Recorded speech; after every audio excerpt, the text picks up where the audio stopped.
Hi, friends and family in Christ Jesus. Hope you all are having a blessed day. I'm just sitting here waiting for a train to go, but it just keeps stopping, and then it starts to go again, and then it stops, and I figure I'm going to be here a minute, so I pulled out my Bible that I have in the car, and I thought I would read Matthew 7 to you guys. But we are going to start, give me a second, guys. Sorry if I look a little rough. Don't wear makeup anymore, and I work a lot. So, this is where I wanted to start. Matthew 7, verse 21. It says, "Not everyone who calls out to me, 'Lord, Lord,' will enter the kingdom of heaven. Only those who actually do the will of my Father in heaven will enter. On judgment day, many will say to me, 'Lord, Lord, we prophesied in your name and cast out demons in your name and performed many miracles in your name.' But I will reply, 'I never knew you. Get away from me, you workers of iniquity.' And then it goes on to say, 'Anyone who listens to my teaching and follows it is wise, like a person who builds a house on solid rock. Though the rain comes in torrents and the floodwaters rise and the winds beat against the house, it won't collapse because it is built on bedrock. But anyone who hears my teaching and doesn't obey it is foolish, like a person who builds a house on sand. When the rains and floods come and the winds beat against that house, it will collapse with a mighty crash.'" So you guys, I'm sorry for tearing up. I just been very emotional lately, and I don't know what it is. I don't know why, but it's okay. It's just God. He's pouring out his spirit.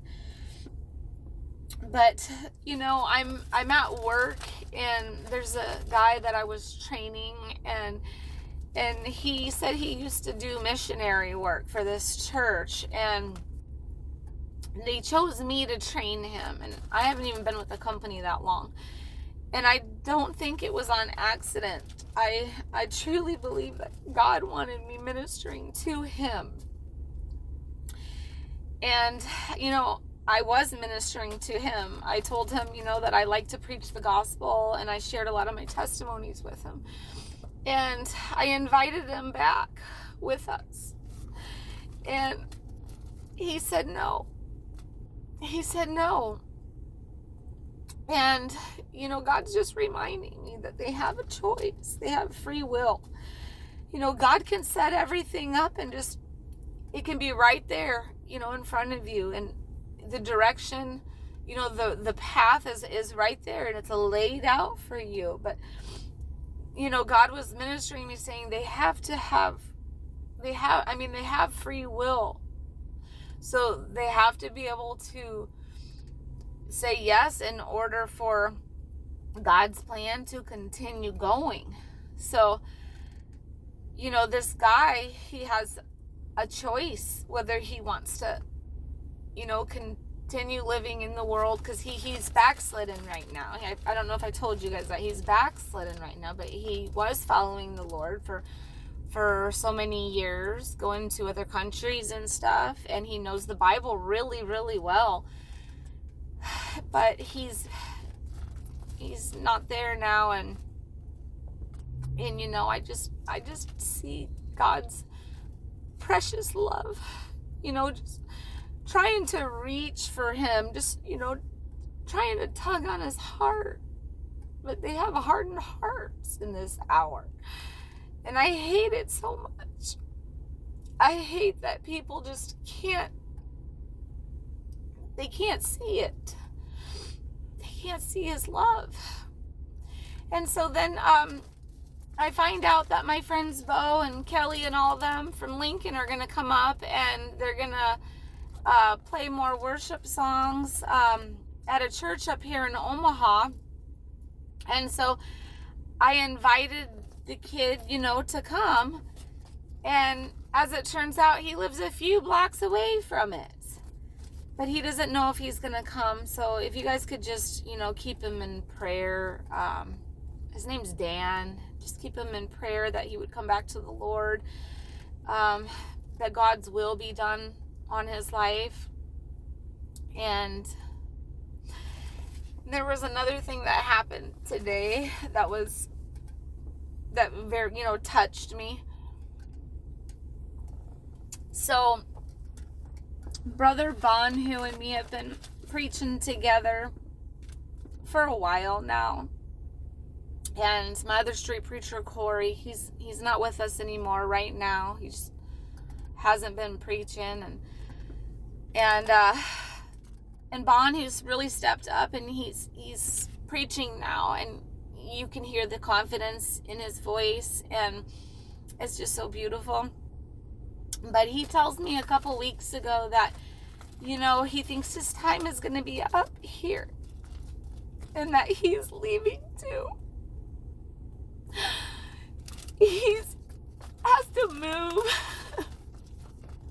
He has to move for his job. And I was thinking, God, why do you keep taking people? Why do you keep taking people? And I had to let it go. I had to just pray about it. And I had to just let God be God. And I have to try to stay out of what he's doing, even if it hurts, even if I don't understand. And so I still have time with Brother Bhanu. So I shouldn't even be sad about it. But I am. And this guy at work comes up to me today. And he says, "Hey, Amber, I know you street preach." And he said, "There's this girl at my church. Her name's Kelly." Another Kelly. Her name's Kelly. And she said that she thinks it's her calling to go out to the streets to